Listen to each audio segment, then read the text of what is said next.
एक करोड़पति व्यवसायी सज्जन अपनी महंगी गाड़ी में सड़क पर जा रहे थे।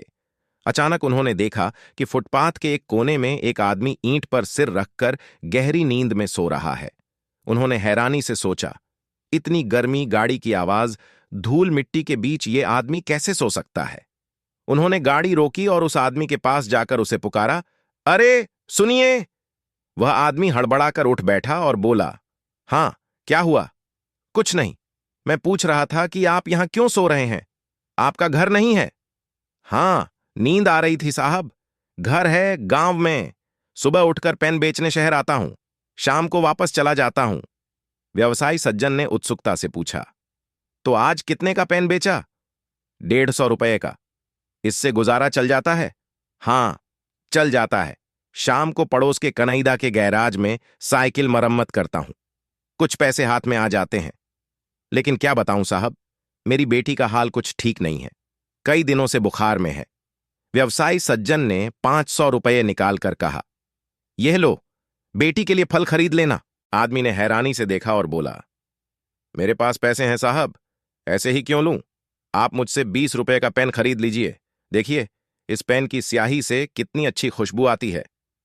व्यवसायी सज्जन कुछ सोचकर बोले, नहीं, सुनो, तुम ईमानदार हो, इसलिए मैं तुम्हें 50,000 रुपये देना चाहता हूं। लेकिन यूं ही नहीं, मेरी एक कपड़े की होलसेल की दुकान है, वहां से तुम कपड़ा खरीद कर बेचोगे।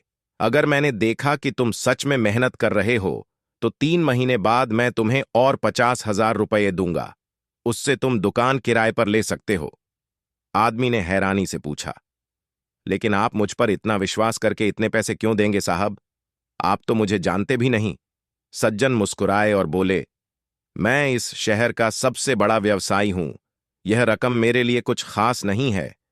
अगर मेरे थोड़े से पैसे से तुम्हारा बड़ा भला हो सकता है, तो मैं क्यों ना दूं। कई साल बीत गए। उस पेन वाले की अब शहर में 3 कपड़े की दुकानें हैं और भी कई व्यवसाय हैं।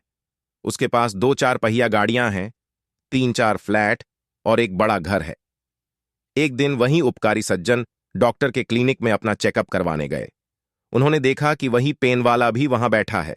उन्होंने उसे बुलाया, अरे भाई, क्या बात है, तुम यहां कैसे? पेन वाला सज्जन के पैर छूकर प्रणाम करते हुए बोला, साहब, चेकअप करवाने आया हूं। हर महीने आता हूं।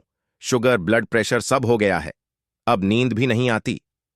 उपकारी सज्जन मुस्कुराए और बोले, अरे, उस दिन तो 150 रुपये लेकर भी सड़क पर निश्चिंत होकर सो रहे थे, और आज एसी के नीचे नरम बिस्तर पर भी तुम्हें नींद नहीं आती। पेन वाला बोला, असल में साहब, तब मेरे पास खोने के लिए सिर्फ 150 रुपये थे। अब यह रकम करोड़ों में है। अब मुझे अपने स्टेटस को खोने का डर है। पहले मेरे पास केवल मेरी पत्नी और बेटी थीं। अब बहुत सारे रिश्तेदार और दोस्त हो गए हैं। उनके साथ बराबरी से चलना पड़ता है। पहले दाल चावल से काम चल जाता था, अब बासमती चावल, मछली, मांस चाहिए। जो पत्नी सूती साड़ी पाकर खुश हो जाती थी, अब उसे हीरे के गहने मिलें तो भी खुश नहीं होती। बेटी तो ठीक हो गई, लेकिन अब उसकी मांगें बढ़ गई हैं। अगर उसकी इच्छा पूरी नहीं होती तो वो डिप्रेशन में चली जाती है। ये कैसी बीमारी है साहब? इतनी चिंताओं के साथ नींद कैसे आएगी? उपकारी सज्जन बोले, तुम्हारी इस समस्या से मैं भी गुजरा हूं। तब मेरे गुरुदेव ने कहा, किसी गरीब, ईमानदार और निश्चिंत दिल वाले इंसान को बहुत सारे पैसे देकर उसकी मदद करो, तभी तुम्हारे मन को शांति मिलेगी, अच्छी नींद आएगी, शरीर स्वस्थ रहेगा। पेन वाला हैरानी से बोला, तो क्या इसलिए आपने? व्यवसायी सज्जन बस मुस्कुरा दिए। पेन वाला जल्दी से अपनी गाड़ी लेकर सड़क पर निकल पड़ा। अब उसकी नजरें सिर्फ फुटपाथ की तरफ थीं।